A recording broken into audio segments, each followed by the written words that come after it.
Parrot notices a baby left in freezing car. Passerby heard strange sounds and called 911.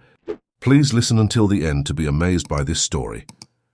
Ulysses shifted uneasily on his perch, his grey feathers ruffling as he tracked the movements outside the pet shop window. Winter had descended upon the small town of Millfield with unusual ferocity, transforming the streets into crystalline corridors where few dared to venture. The African grey parrot had always been unusually perceptive, his keen eyes missing little of the world beyond the glass. "Something bothering you today, old friend?" Daniel asked, wiping down the counter of Feathered Friend's pet emporium. The shop owner had raised Ulysses from a chick, their bond deeper than most humans could comprehend. Ulysses didn't respond, his attention fixed on the parking lot across the street. The snow fell in thick, heavy flakes, accumulating on the windshields of the few cars brave enough to be out in such weather. But it was the blue sedan parked directly in his line of sight that held his gaze. Something about it felt wrong. Daniel followed the parrot's stare, but saw nothing unusual. "Just another car, buddy. Probably someone running into the pharmacy." But Ulysses knew better. For the past 20 minutes he'd been watching that vehicle, noting how its windows remained completely frosted over, except for a small patch that seemed to be melting from the inside. More concerning was the occasional movement he could detect through that small clear spot. Something small, something vulnerable. The parrot's vocabulary was extensive, over 300 words and phrases, but finding the right combination to alert Daniel proved difficult. Ulysses began with low, distressed calls that gradually increased in volume and urgency. "Hey, what's gotten into you?" Daniel approached the cage, concern etching lines into his face. In all the years they had been together, he had rarely seen Ulysses so agitated. The parrot's eyes remained locked on the blue sedan as he searched his mental catalogue for the right words. Then it came to him, words he had heard on the television news program Daniel watched each evening. "Baby, cold help, baby!" Ulysses screeched, his voice so clear and desperate that Daniel physically startled. "What did you say?"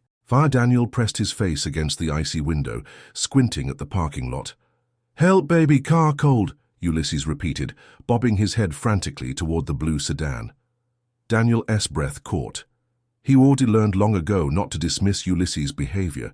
The bird had once alerted him to a gas leak in the shop basement, potentially saving lives. Could there really be a child in that car? "I'll check it out," Daniel said, grabbing his coat from the hook by the door. "Victoria, watch the shop," he called to his assistant who was organizing supplies in the back room. The bitter cold hit Daniel like a physical blow as he stepped outside, the wind cutting through his hastily donned jacket. He trudged across the street, snow crunching beneath his boots, doubt beginning to creep in. What if Ulysses was just mimicking something he'd heard? What if this was just a wild goose chase in sub-zero temperatures? As Daniel approached the blue sedan, his uncertainty vanished. Through a small defrosted circle on the passenger window, he could make out the silhouette of an infant car seat. Moving closer, his heart stopped as a tiny, mitten-covered hand weakly batted at the air. "Oh my God!" he whispered, instantly trying the door handles. Locked. All of them locked. Daniel ran back toward the shop, nearly colliding with Victoria, who had followed him out, concerned by the urgency of his departure. "Call 911!" he shouted. There was a baby locked in that car. Victoria immediately pulled out her phone, her fingers trembling as she dialed. "How long has it been there?" "I don't know," Daniel replied, running back to the vehicle. "But it is freezing out here. The temperature is well below zero with the wind chill." From inside the pet shop, Ulysses watched the scene unfold, his calls growing more frantic. "Baby cold, hurry, help baby." The few customers in the store gathered at the window, drawn by the parrot's unusual behavior. Victoria joined Daniel at the car, phone pressed to her ear as she relayed information to the emergency dispatcher. Together, they circled the vehicle, looking for any way to gain entry. The baby's movements were becoming more sluggish, a terrible sign in the freezing cold. "They're sending someone, but it might be 10 minutes, Victoria said, her voice tight with worry. "The roads are terrible. 10 minutes might be too long." Daniel looked around desperately, then spotted a man emerging from the hardware store across the street. "Hey, we need help," he shouted, waving his arms. The man, Ethan, a local contractor, hurried over as quickly as the icy sidewalk would allow. "What is going on?" "There was a baby locked in this car," Daniel explained. "We can to wait for emergency services."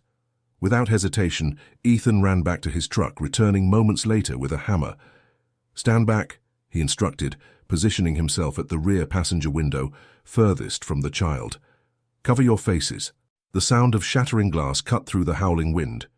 Ethan quickly cleared the window frame of dangerous shards before reaching through to unlock the doors.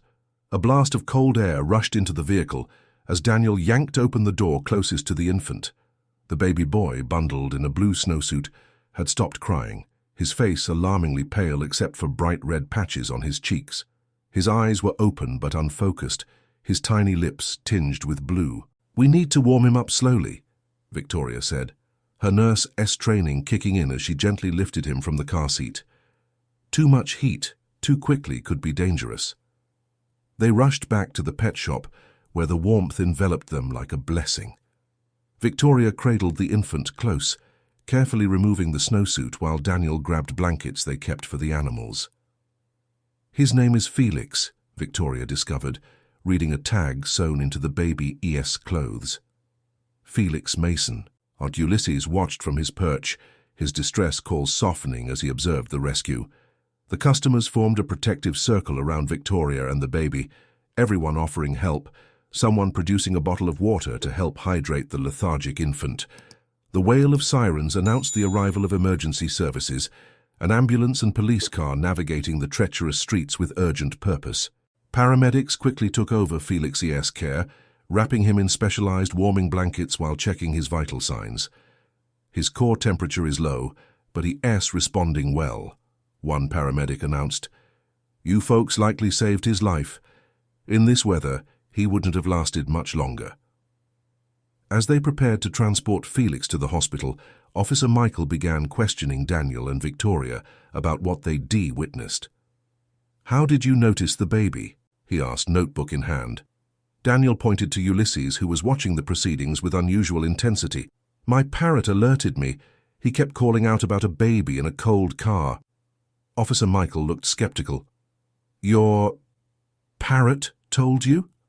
As if on cue, Ulysses ruffled his feathers and called out clearly, "Help, baby! Car cold?" The officer's eyebrows shot up. "Well, I'll be damned." "He's extraordinarily intelligent," Daniel explained. "African greys have the problem-solving abilities of a young child and can develop vast vocabularies. Ulysses has always been especially perceptive. Regardless of how you found him, it's a miracle you did," the officer said, his expression grave. "Now we need to figure out who left him there and why." As the ambulance departed with Felix, a crowd had gathered outside the pet shop, drawn by the commotion. Among them, Daniel noticed a young woman standing apart from the others, her face a mask of horror as she watched the ambulance pull away. "That's her," Ulysses suddenly called out, his voice cutting through the murmurs of the crowd. "Baby, es mama." All eyes turned to the young woman, who looked ready to flee. Officer Michael moved toward her, but Daniel got there first. "Are you Felix?" "Smother?" he asked gently. The woman's eyes filled with tears. She couldn't have been more than 20, her face beautiful despite the fear and exhaustion etched into every feature. Is he okay?" she whispered. "He is going to be all right," Daniel assured her. "Thanks to Ulysses." "Ulysses?" "My Parrot. He saw Felix in the car and alerted me." The young woman stared at Daniel in disbelief, then glanced at the pet shop where Ulysses watched from the window.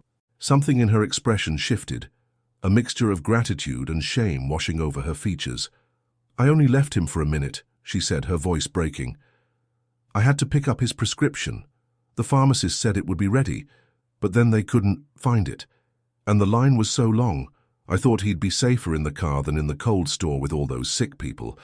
I didn't think it would take so long." Officer Michael joined them, his expression stern but not unkind. I need to speak with you about what happened." As the officer led the young woman, who introduced herself as Nora, toward his cruiser for questioning, Daniel returned to the shop. The customers were still buzzing with excitement, recounting the dramatic rescue to newcomers drawn by the commotion. Ulysses had settled down, preening his feathers, as if nothing unusual had happened. But when Daniel approached the cage, the parrot fixed him with those intelligent eyes that seemed to understand far more than should be possible. "Good bird," Daniel said softly. "You saved that baby's life today." Ulysses tilted his head. "Baby safe now," he replied, as if confirming a job well done. But as Daniel would soon discover, there was much more to this story than a simple case of parental misjudgment. The mystery of baby Felix and his mother Nora would unravel in unexpected ways, revealing secrets that had been buried beneath the snow and ice of Millfield for years. The pet shop owner glanced out the window at Officer Michael's cruiser, where Nora sat with her head in her hands. Something about her story didn't quite add up. The desperation in her eyes spoke of deeper troubles than a simple pharmacist's delay, and Ulysses, watching from his perch with those all-seeing eyes, seemed to know it too. The days following the rescue brought a flurry of activity to Feathered Friend's pet emporium. Local news outlets picked up the story of the remarkable Parrot who had saved a baby's life, and customers streamed in just to catch a glimpse of Ulysses. The African grey seemed unimpressed by his newfound celebrity, maintaining his watchful vigilance by the window as if nothing had changed. Daniel fielded countless questions about his extraordinary companion, while trying to maintain some semblance of normal business operations, but his thoughts constantly drifted to Nora and baby Felix. "Any news about the mother and child?" Victoria asked as she restocked shelves, voicing the question that had been weighing on Daniel's mind. "Officer Michael called this morning," Daniel replied, lowering his voice though the shop was momentarily empty. "Felix is doing well. No permanent damage from the exposure. They were keeping him for observation, but he should be released soon." "And the mother?" Daniel's expression darkened. "That where things get complicated. She says not under arrest, but they reinvestigating. Her story about the pharmacy doesn't check out. The prescription she claimed to be picking up wasn't a tea called in until the next day." Victoria frowned. "So she lied? Why would she leave her baby in a freezing car?" Before Daniel could respond, the shop door opened, bringing with it a gust of frigid air and an unexpected visitor. Officer Michael stamped snow from his boots as he entered, his uniform partially obscured by a heavy winter coat. "Morning, folks," he greeted them. "Hope I am not interrupting." "Not at all," Daniel assured him, gesturing toward the small office at the back of the shop. "Would you like some coffee? I just made a fresh pot." The officer nodded gratefully, following Daniel while Victoria remained at the counter. Ulysses tracked their movement, his head swiveling with interest. Once settled in the cramped office with steaming mugs before them, Officer Michael got straight to the point. "I wanted to update you personally since you and your bird are so involved in this case. It has taken some unusual turns." "I gathered as much," Daniel replied. "You mentioned on the phone that Nora's story didn't add up." "That yes, putting it mildly," Michael sighed, running a hand through his salt and pepper hair. "We've been trying to piece together what happened that day, and frankly, none of it makes sense. The pharmacy has no record of Nora Mason filling a prescription, not just that day, but ever. The baby's pediatrician has never heard of Felix Mason." Daniel felt a chill that had nothing to do with the winter weather. "What are you saying?" "We are not sure yet. Nora Mason, if that is even her real name, has been cooperative but evasive. Her ID appears legitimate, but we can't find any history for her beyond last year. No family contacts, no employment records, nothing. And Felix? That is the other strange thing, no birth certificate that we can locate. We have put in requests to neighboring counties, but so far, nothing." Ulysses suddenly appeared at the office doorway, having managed to open his cage, a trick he'd mastered long ago but rarely employed. He waddled inside and hopped onto the back of Daniel's chair. "Baby's mama scared," the parrot declared with startling clarity. Officer Michael stared at the bird. "Is he always this relevant?" "When he wants to be," Daniel replied, reaching up to stroke Ulysses' feathers. "He picks up on emotions very well, and he spends hours watching people from that window." "Hiding," Ulysses added. "Baby's mama hiding." The officer leaned forward. "This is going to sound crazy, but does your bird know something we don't?" Daniel shrugged. It would not be the first time. What is Nora saying about all this? That is just it, she is not saying much. Claims she is a single mother who recently moved here for a fresh start. No family, no friends yet. Says Felix's father isn't T in the picture. But there has fear there, real fear. I've been on the force long enough to recognize when someone is running from something. As if confirming this assessment, Ulysses bobbed his head and repeated, hiding, scared. Officer Michael regarded the Parrot thoughtfully. Child Services is involved now, of course. They'll determine what happens to Felix once he is released from the hospital. And Nora? Saishkis staying at the Millfield Inn for now, voluntarily. We don't have grounds to hold her, but she has agreed to remain in town while we sort this out. The officer hesitated. Actually, that is part of why I am here. She is asking to see you. Me? Daniel was genuinely surprised. Why? She would not say exactly, just that she needs to talk to the man whose Parrot saved Felix. Daniel glanced at Ulysses, who had grown unusually still. Joyce, what do you think, old friend? Should we hear what she has to say? The Parrot tilted his head, those intelligent eyes seemingly weighing the question. Trust careful, he finally said, combining words from his vocabulary in a way Daniel had never heard before. Officer Michael raised an eyebrow. I think that is sound advice. She is at the hospital now, visiting Felix. If you were willing, I can take you there when my shift ends this afternoon. Daniel agreed, though uncertainty gnawed at him. What could Nora possibly want to tell him? And why did he have the distinct feeling that Ulysses knew more than any of them about what was really going on? The pediatric wing of Millfield General Hospital was a stark contrast to the grey winter landscape outside. Cheerful murals brightened the walls, and the warm air carried the antiseptic scent that Daniel always associated with medical facilities. Officer Michael led him down a corridor, past rooms where other children recuperated from various ailments. They stopped outside a room near the end of the hall where a nurse was just emerging. How is he today? Michael asked her. Much better, she replied with a smile. His colour is good and he has been quite active. The doctor is very pleased with his progress. And Miss Mason? The nurse-mass expression softened with sympathy. Taz, she has been here since visiting hours began. Barely leaves his side except when required. Whatever happened, that woman loves her baby. Daniel felt a twinge of relief at this assessment. Despite the mysteries surrounding Nora and Felix, the nurse's simple observation carried the weight of professional experience. Officer Michael knocked lightly on the doorframe before stepping into the room, Daniel following close behind.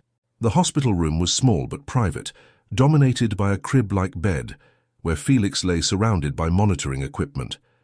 The baby appeared to be sleeping peacefully, his chest rising and falling in a steady rhythm. Nora sat in a chair beside the crib, her slender fingers entwined with Felix's tiny hand. She looked up as they entered, dark circles under her eyes testifying to sleepless nights. Despite her obvious exhaustion, her beauty was striking. High cheekbones, clear skin, and expressive eyes that widened slightly at the sight of Daniel. You came, she said softly, as if she hadn't quite believed he would. Officer Michael said you wanted to see me, Daniel replied, suddenly feeling awkward under her intense gaze. Nora nodded, glancing at the policeman. Could we speak privately? Please. Officer Michael hesitated. Sign to be right outside the door, he finally said, stepping into the hallway but leaving the door ajar, a compromise between privacy and protocol. Once they were alone, Nora gestured to the chair on the opposite side of Felix's bed. Daniel sat, studying the sleeping infant. He looked so peaceful now, a far cry from the blue-lipped, barely conscious baby they had rescued from the freezing car. He is beautiful, Daniel said, and he meant it. Even in sleep there was something special about Felix, a certain delicacy to his features that hinted at the man he might become. Yes, Nora agreed, her voice catching. He's everything to me, which is why I need to tell you the truth. Daniel waited, sensing that whatever she was about to share had been weighing heavily on her. First, I want to thank you, and your Parrot. The doctors said another 30 minutes in that car. She couldn't finish the sentence, her eyes filling with tears. Ulysses deserves all the credit, Daniel assured her. I would never have noticed if not for him. Nora wiped her eyes with her free hand, the other still holding Felix S. I didn't just leave him to pick up a prescription. I know the police checked and I know how it looks. Then why? Daniel asked gently. Why leave him in the car in such dangerous weather? She drew a deep, shuddering breath. Because I thought we were being followed, and I was trying to protect him. Of all the explanations Daniel had considered, this wasn't one of them. Followed by whom? Nora's gaze darted to the door, confirming that Officer Michael remained outside. My husband, she whispered, the word laden with fear. Felix S. father. The police think I'm a single mother because that's what I told them. But the truth is, I am running from my marriage. Daniel remained silent, allowing her to continue at her own pace. His name is Rufus, she said, her voice dropping even lower. Rufus Thornton. He is wealthy, respected in his community. Nobody would believe. That he is dangerous? Daniel ventured when she trailed off. Nora nodded, absently running her fingers over a barely visible scar on her wrist. It started after Felix was born. Rufus had always been controlling, but he became unpredictable, violent when things weren't perfect. When Felix would cry when dinner wasn't ready exactly when he wanted it, she swallowed hard. I endured it until I found him standing over Felix's crib one night, just staring at him with such coldness. That is when I knew we had to leave. You escaped, Daniel said, pieces beginning to fall into place. With help. A women's shelter in another state helped me create a new identity, relocate. Nora Mason isn't my real name, and Felix's birth certificate. She looked down at her son. Rufus has connections. He has been tracking us through official records. That is why I've been so careful. And the day of the incident? Nora's fingers tightened around Felix S. I saw a car that looked like one of Rufus S. business associates. I panicked. I needed somewhere to hide, to think.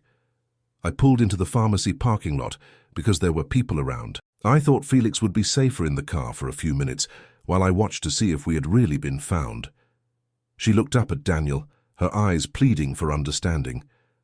I was watching from inside the pharmacy the whole time. I never intended to leave him long enough to be in danger, but then I saw police cars coming and I thought Rufus had found us, that he'd reported Felix missing or kidnapped. So I hid, watching from a distance. So until you saw the ambulance take Felix away, Daniel finished for her. She nodded miserably.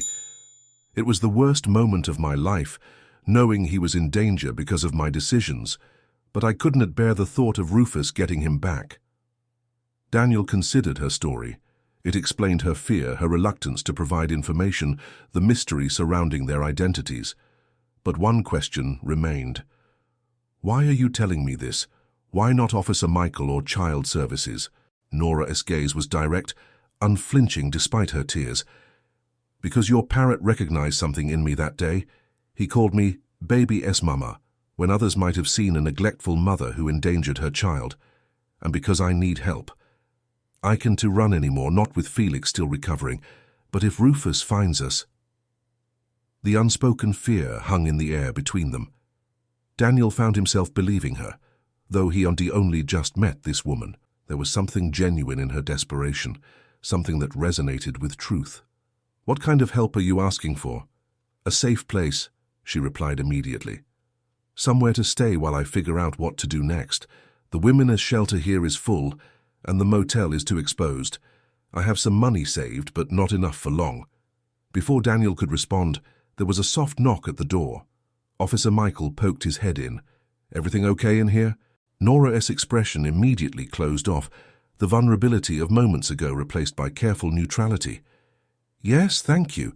We were just talking about Felix's remarkable recovery. The officer looked between them, clearly sensing the tension, but choosing not to comment. The doctor wants to check on Felix now. We should probably let them work. Daniel stood, his mind racing with all that Nora had shared.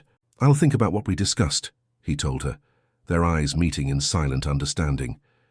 As they left the hospital, Officer Michael gave Daniel a sidelong glance. She tell you anything useful? Daniel hesitated. If Nora's story was true, Involving the police might complicate matters, especially if her husband had the connections she claimed, but keeping secrets from law enforcement could create problems of its own. I'm scared, he finally said, opting for a version of the truth. Not just about Felix, there is something else going on. That much is obvious, Michael agreed. The question is whether she is a victim or something else entirely. He sighed heavily. Sometimes this job would be easier if we could all communicate as directly as your Parrot. On the drive back to the pet shop, Daniel weighed his options. He had no obligation to help Nora beyond what he had already done. Her problems, real or imagined, weren't his responsibility.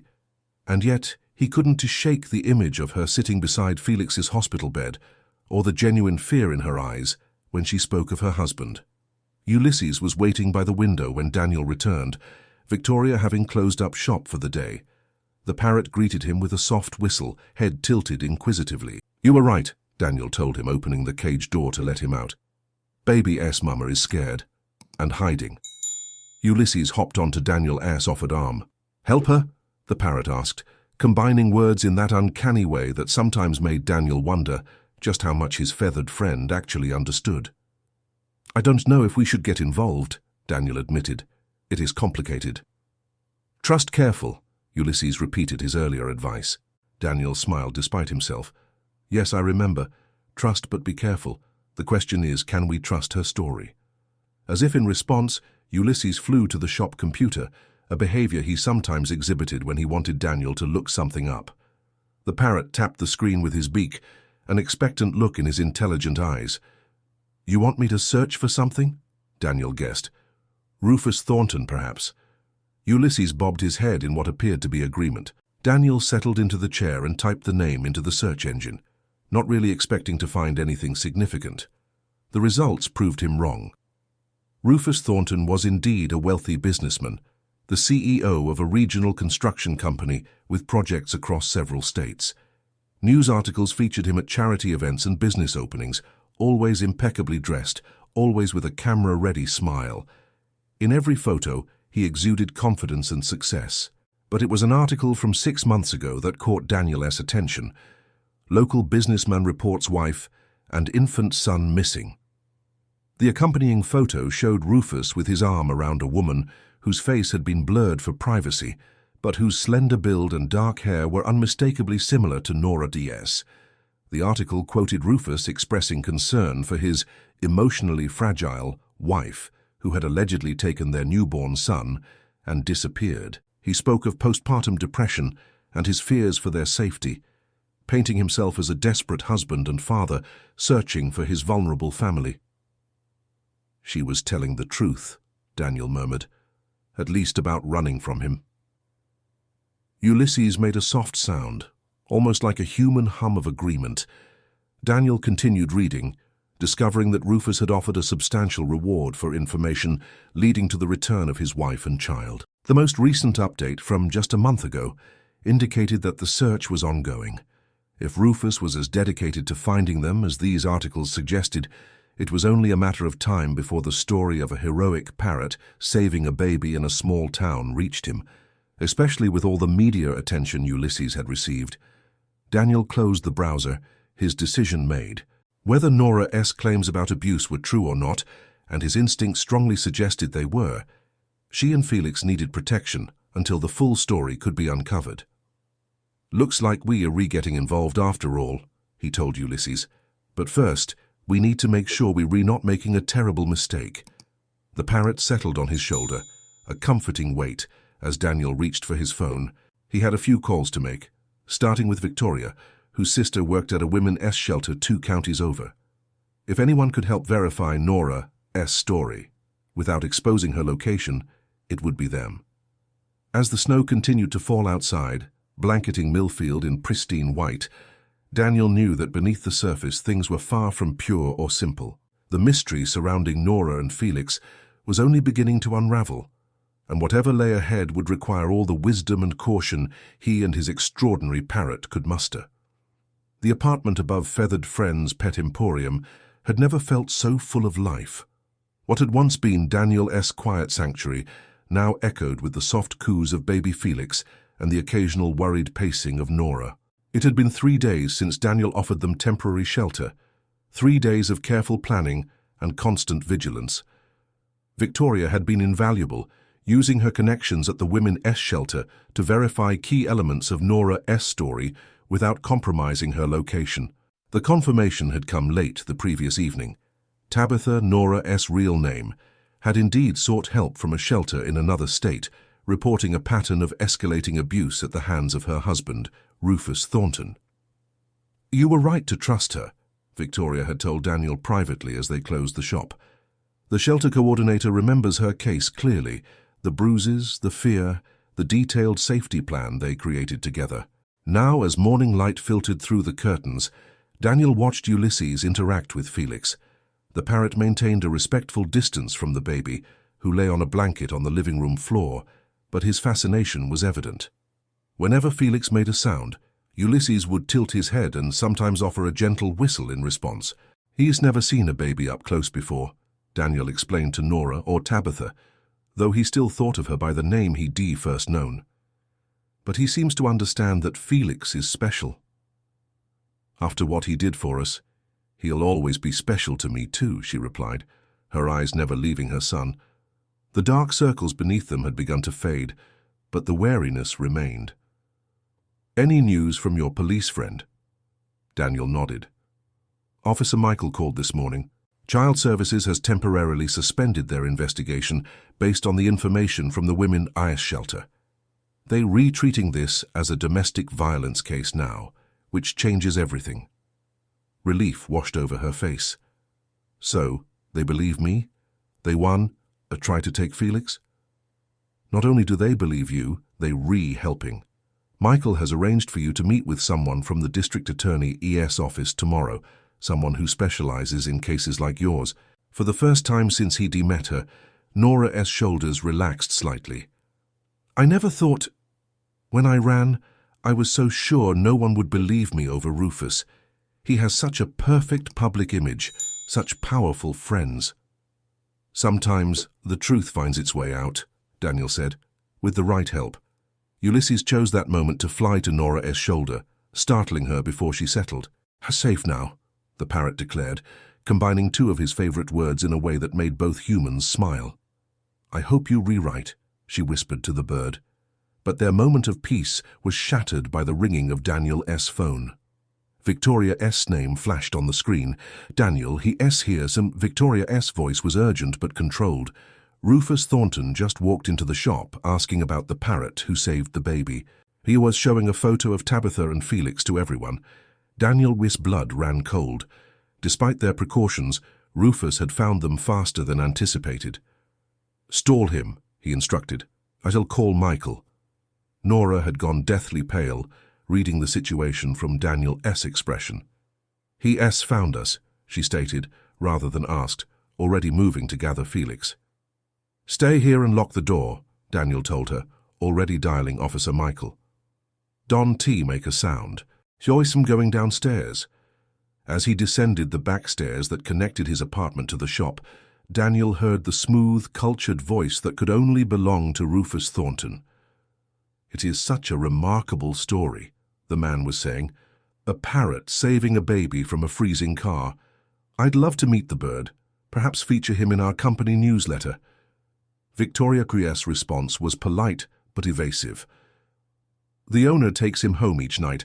I'm afraid he is not available today." Daniel paused at the bottom of the stairs, peering through the crack in the door. Rufus Thornton was every bit as impressive as his photograph suggested. Tall, impeccably dressed in a tailored overcoat, his silver-streaked dark hair perfectly styled. His smile appeared genuine, but something in his eyes made Daniel's skin crawl. "That's quite unfortunate," Rufus was saying. "Perhaps you could tell me more about the incident. The news reports mentioned a young mother. Was she identified?" Before Victoria could answer, Daniel stepped into the shop, decision made. Confrontation was inevitable. Better to control when and where it happened. "I am Daniel Lewis, the owner," he introduced himself, extending his hand. "I understand you're interested in Ulysses, my parrot." Rufus turned, his smile never wavering as he shook Daniel's hand, with just a fraction too much pressure. "Mr. Lewis, what a pleasure. Rufus Thornton. I've been following your remarkable story." "It has generated quite a bit of interest," Daniel acknowledged, his tone carefully neutral, "though I'm curious why a businessman from another state would take such an interest." Something flashed in Rufus's eyes, surprise perhaps at being so quickly identified, but his composure remained intact. "I have a personal interest in extraordinary animals, and in children saved from perilous situations." Thus he reached into his coat pocket and produced a photograph which he laid on the counter. "In fact, I believe the child your Parrot saved may be my son." The photograph showed a younger, more carefree Nora holding a newborn Felix, with Rufus standing proudly beside them. A perfect family portrait that revealed nothing of what apparently lay beneath. "Your son?" Daniel feigned surprise. The mother never mentioned being married. "My wife has been unwell," Rufus said, his voice softening with practiced concern. "She took our son and disappeared several months ago.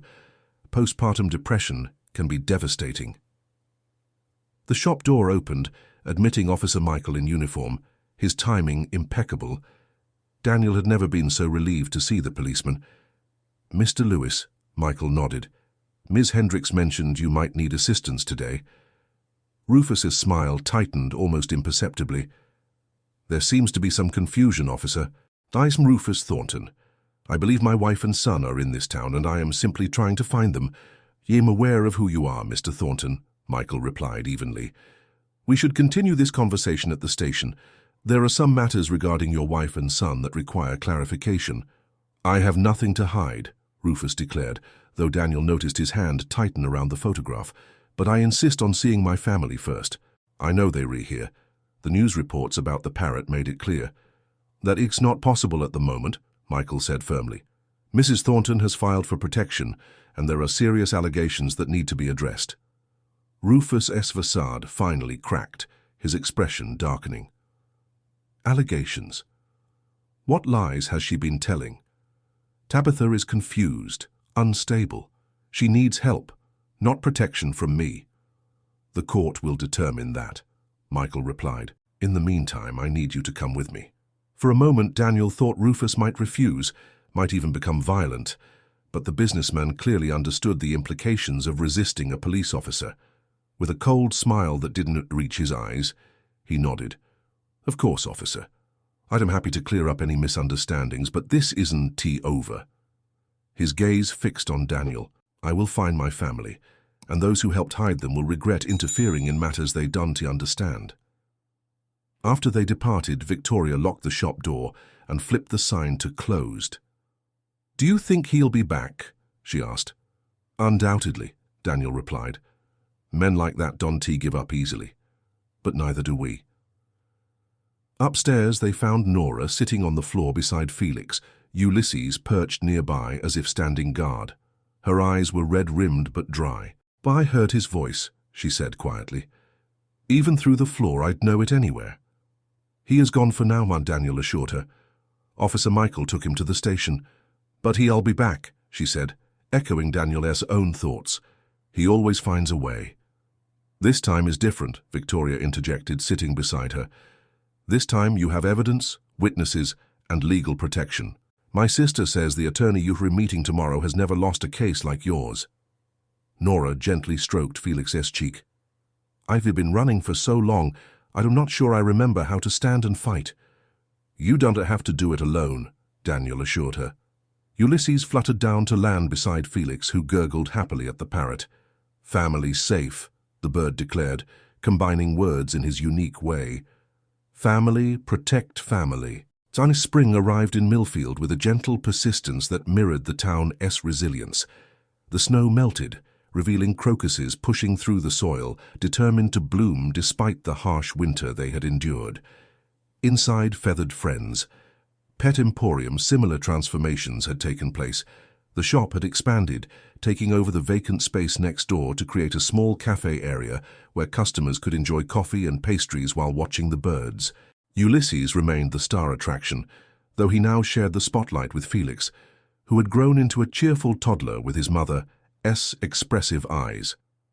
The court case against Rufus Thornton had concluded months earlier, resulting in divorce, full custody for Tabitha, and a restraining order that kept Rufus far from Millfield. Evidence provided by the Women's Shelter, combined with testimony from former household staff who came forward after the story broke, had painted an irrefutable picture of the abuse Tabitha had endured. Rufus' carefully constructed public image had crumbled. His business suffering as partners and clients distanced themselves from the scandal. His final attempt to regain control, an offer of a substantial settlement in exchange for shared custody, had been firmly rejected by both Tabitha and the court. "I never thought I'd be free of him," Tabitha, who had reclaimed her maiden name, Morgan, confessed to Daniel as they watched Felix playing with Victoria's daughter in the shop. "Even after we ran, I always felt his shadow over us." "You freed yourself," Daniel reminded her. "You found the courage to leave to protect Felix." She smiled, the expression now coming easily to her, "with a little help from an extraordinary bird, and the good people who believed in us." Their relationship had evolved gradually, naturally, from rescuer and rescued to friends, then partners in the expanded business, and finally to something deeper. The apartment above the shop now housed a family, united not by blood, but by choice and circumstance. Ulysses had adapted to these changes with his usual intelligence, becoming a watchful guardian to Felix and a devoted companion to them all. His vocabulary had expanded to include new phrases: Felix play, Tabitha smile, and his favorite, family home. On this particular morning, Daniel opened the shop's windows to welcome the spring breeze. Ulysses flew to his favorite perch by the window, surveying the street outside with contented interest rather than the vigilant concern of months past. Officer Michael, recently promoted to detective, stopped by regularly, often bringing his wife and children to visit. Even Victoria's sister from the Women's Shelter had become part of their extended circle, referring other survivors to Tabitha, who now volunteered as a peer counselor. What had begun with a Parrot's desperate warning had transformed into a network of protection and support that extended far beyond one rescued baby. "Do you ever wonder what would have happened if Ulysses hadn't noticed Felix that day?" Tabitha asked, joining Daniel by the window. Daniel wrapped an arm around her shoulders. "I try not to think about it, but I do believe some things are meant to be, not in a way that excuses us from action, but in a way that reminds us to pay attention, to trust our instincts, and to speak up when something's wrong," she added, watching as Ulysses preened contentedly. Felix toddled over to them, holding up a colorful wooden block for their inspection. After they had appropriately admired it, he offered it to Ulysses, who gently took it in his beak before setting it down with exaggerated care. "Block," the parrot said clearly, adding, "Good boy," in the tone he had heard Daniel use countless times. Felix laughed with delight, sparking smiles from all the adults watching. Later, after the shop had closed and Felix was asleep in his bed, Daniel and Tabitha sat on the small balcony overlooking the now quiet street. Ulysses dozed between them, his feathers ruffled slightly in the cool evening air. "I read something today about parrots in the wild," Tabitha said, her voice soft in the gathering darkness. "They form tight-knit flocks that protect each other. They post sentinels to watch for danger and have specific calls to warn the others." Daniel nodded. Ulysses was just doing what comes naturally to him, watching out for the vulnerable, alerting the flock to danger. "We could learn a lot from birds," she mused, "about family, about protection, about communication." "So I think we already have," Daniel replied, gently stroking Ulysses' feathers. The parrot opened one eye briefly before settling back into contentment.